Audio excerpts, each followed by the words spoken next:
In this tutorial, I am going to show you the solution for error MySQL shutdown unexpectedly. So the solution is really simple. First of all, you need to go to where you have installed your XAMPP. So I'll go to File Explorer, then I'll go to local disk C.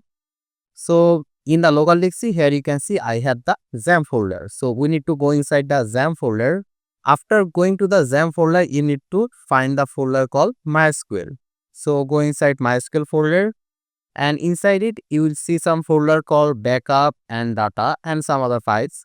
So here first of all we're going to rename this data folder to data_old. So just right click on this folder, then we'll rename it to data_old, and there you go.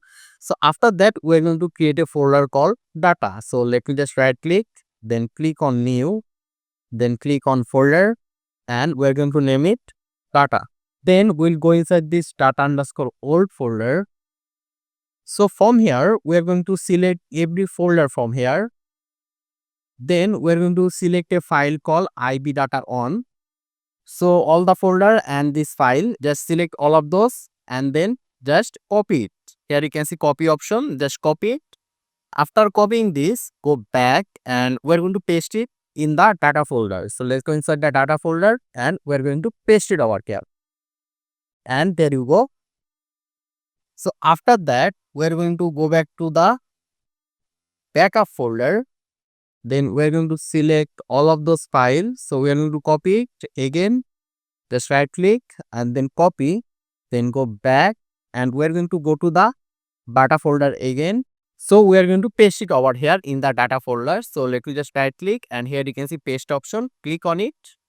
And here you are going to select the replace the file in the destination. Just click here. And there you go.